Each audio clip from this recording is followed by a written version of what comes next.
There is two major concerns that people have with Derrick Henry, and I'd have to agree with them. Concern number one.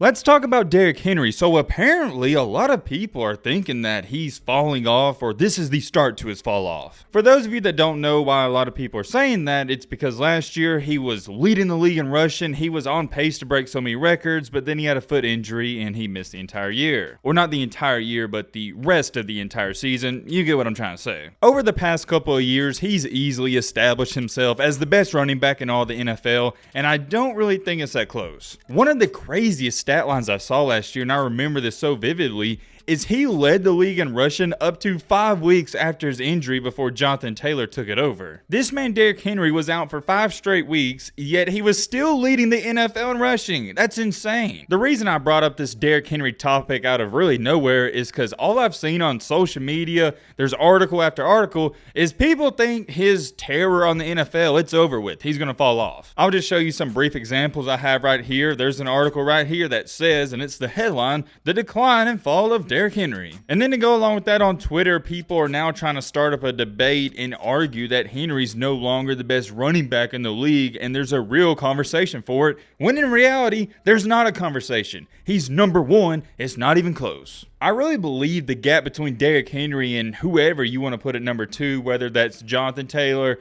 Dalvin Cook, or Alvin Kamara, it's a pretty big margin. I, for one, was never on the Henry hype train. I thought he was too big. I didn't think he'd be able to last in the league as long as he already has, and I for sure as well didn't think he was going to dominate as long as he has, but here we are. He continues to prove me wrong and everybody else wrong. It's not really that I was hating on him. Of course, I want to see him do great. He's from Alabama. That's my favorite team.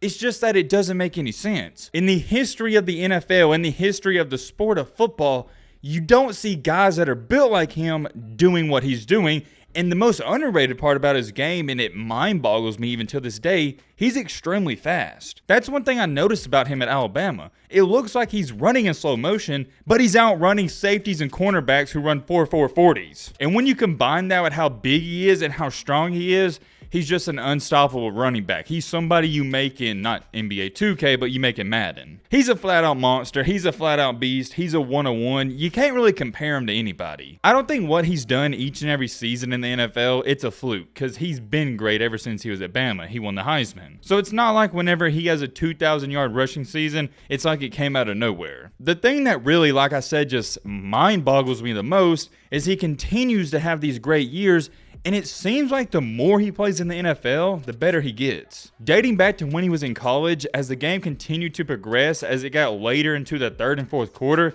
that's when he really shined. That's what makes him so special in the NFL, because we see it in the 3rd and 4th quarter. That's when he goes off. Most running backs, they wear down and get tired in the 4th quarter, but it's like he relishes in the opportunity because he knows the safeties, they're tired of tackling him, and that's when he just completely breaks off all these 60 and 70-yard runs. All throughout his career, the stats, history, everything, it tells you that he's not going to be successful, but yet he continues to define those odds. They say history repeats itself, and I'm not too sure if that's going to be the case with Henry.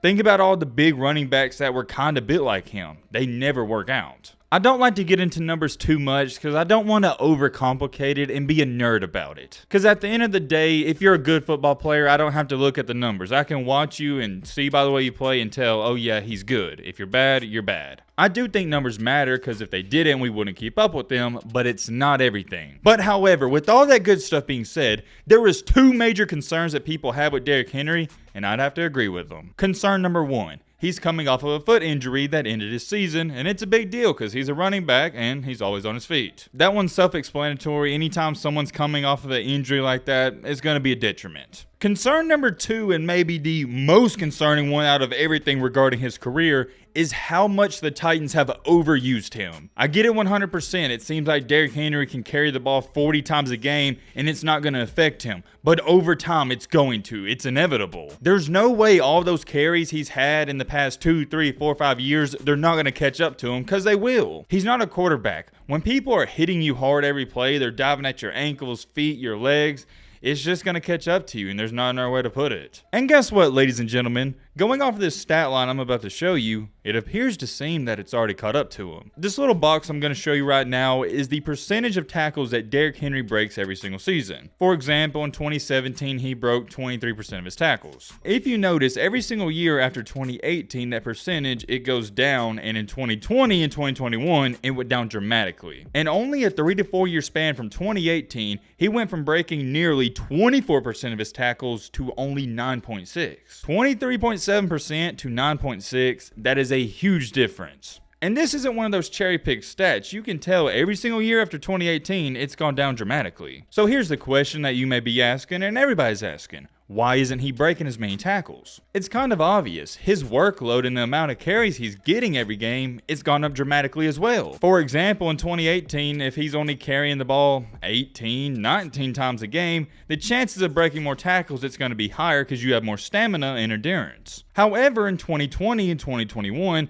where he's carrying the ball 30, 35 times a game, his stamina is not going to be high, so he's not going to be able to break as many tackles. I don't like to get too scientific and dive deep into the stats. I try to keep them fairly simple, and I think those are. What I'm about to say next, I really think it is common sense, and I want you to think about it. Derrick Henry is currently 28 years old. I wouldn't say he's an old football player like a veteran, and I wouldn't say he's young. He's right in the middle. He's probably got 5 to 8 more years left in him. Realistically speaking, he probably only has 3 to 4 prime years left, and that may be pushing it. Here's one thing you got to take into account. Not only are the Titans just overusing him, Alabama really overused him. In 2015, the year he won the Heisman, he had 395 rush attempts for 2,200 yards. That's insane, but let's take a look at how much the Titans have used him. I'm going to show you the numbers right here, and it goes up about 50 to 60 carries every single year. Starting at 2016 going to 2021, he's carried the ball 110 times, 176, 215, 303, 378, and 219, but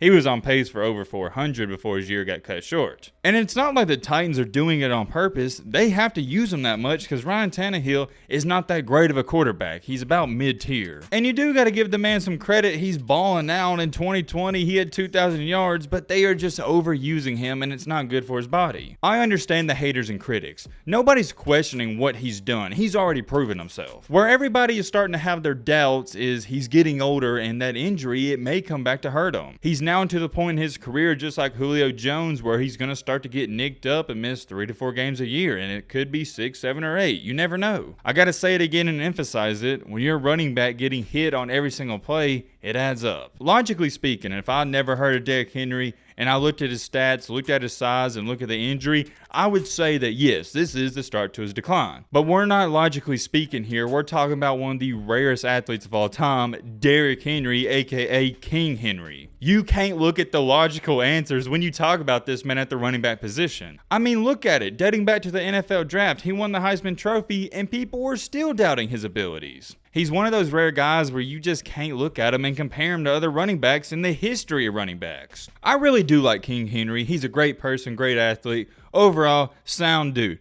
But I do think his time in the NFL, it's coming to an end. I don't think he's going to be out of the league. I just don't expect him to go off next year for 2,000 yards. Even if they do give him 400 carries, I think 2,000 be pushing it. Hopefully the Titans don't overuse him and they try to get those carries down to 300 or 250. Gotta give King Henry his credit. He is a bad, and I mean a bad man, but he's not really explosive like an Alvin Kamara. He's not going to catch passes out of the backfield and juke out and spin on people left and right. He's more of a ground and pound guy, get 3 or 4 carries and then break off a big run every now and then. You can't really stop him. You're more so trying to contain him and not let him break off those 60-yard runs. I also think that's a part of his greatness because he realizes it's okay to only get 3 and 2 yards a carry sometimes. He does have a lot of problems though, and stuff just working against him. Hopefully that injury doesn't hold him back. I guess we'll have to wait and see. Let me know your thoughts on this down below. Bye.